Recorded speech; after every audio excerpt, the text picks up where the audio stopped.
I'm Josh Centor, and welcome to a very special edition of the 3-Minute Drill, where we're going to explore race and intercollegiate athletics, how far we've come and how far we still need to go.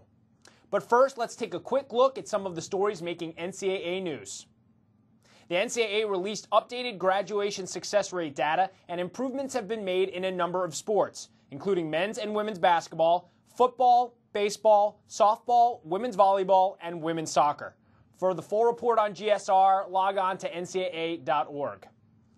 The NCAA National Office has received 30 override requests requiring the Division I Board of Directors to review its August action, which amended legislation regarding financial aid packages for baseball student athletes. It is the first time since the federated governance structure in 1997 that a legislative concept has been overridden twice. The Division I Championships Competition Cabinet has approved the Division I Women's Basketball Committee recommendation to move to a 16-site, 4-team format for the first and second rounds of the 2009 tournament. This year's championship will have 8 8-team preliminary round sites. Well, folks, last week marked the 50-year anniversary of the Little Rock Nine, the group of black students that desegregated Little Rock Central High School in 1957. In order to find out more about how this historic moment impacted higher education and intercollegiate athletics, our own Dana Thomas sat down with NCAA Vice President for Diversity and Inclusion, Charlotte Westerhouse. Charlotte, thanks for joining us today. The country just celebrated the 50th anniversary of the Little Rock Nine. What did that moment mean for higher education and more specifically intercollegiate athletics? That moment meant a great deal. It was a moment where 3 years after the 1954 Supreme Court decision, which mandated integration of public schools, it is a moment that happened within a high school. And high school, of course, is the entry level into college. And the integration of African Americans in high school was not done with ease. Federal troops were involved, there were riots, there were fights in the schools thereafter. But that transition in that high school led to a transition where in 1961, Ernie Davis, first African American to win the Heisman Trophy. There's been stumbling blocks, but you have to get past that first hurdle.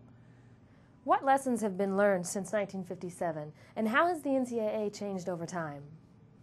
The biggest lesson that I think that has been learned is that diversity, including individuals of color, including women, including individuals who have historically and presently been discriminated against within our society, including them in the mix of our society, including them in higher education, on the field, in the classroom, as coaches, as athletic directors, has brought more quality and excellence to the institution of higher education and, of course, intercollegiate athletics. Thank you for your time, Charlotte. Damon Evans of Georgia is one of the few African American athletics directors at the Division I level.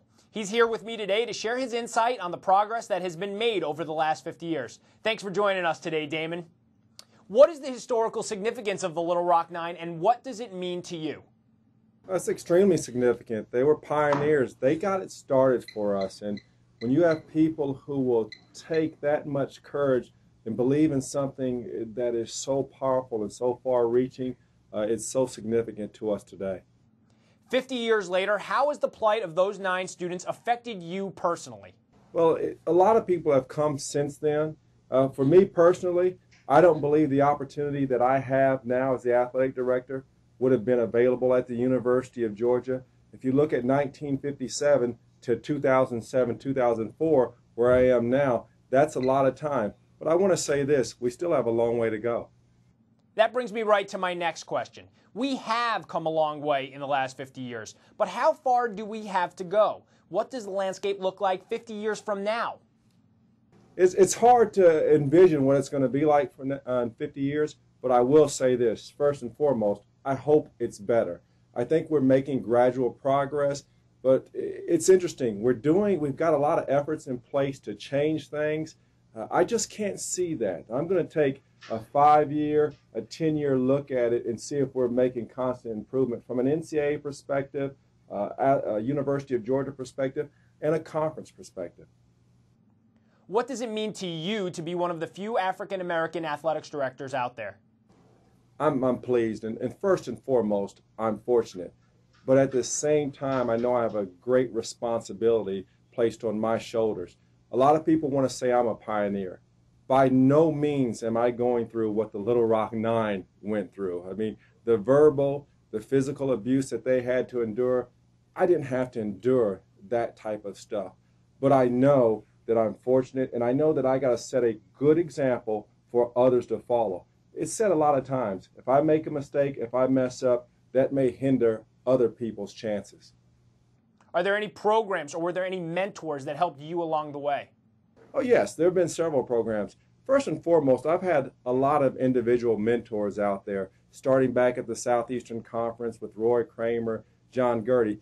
But the NCAA has put a lot of programs together. One that I went through, the Fellows Program, helped me immensely with the start of my career, and that program is still there. There are other things out there, the NCAA Expert Coaching Academy that's made available. So there's so many things that are far-reaching now.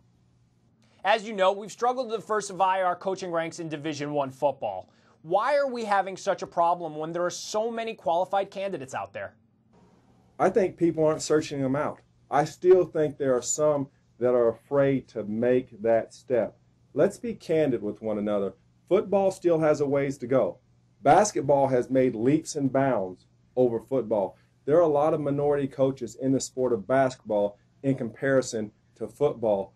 Football is like that last bastion, that last thing that we've got to break through, and people have got to take courage and step out there, because I want everyone to know that there are qualified individuals. Thanks for sharing your perspective, Damon, and thank you all for tuning in to the 3-Minute Drill. We'll see you soon.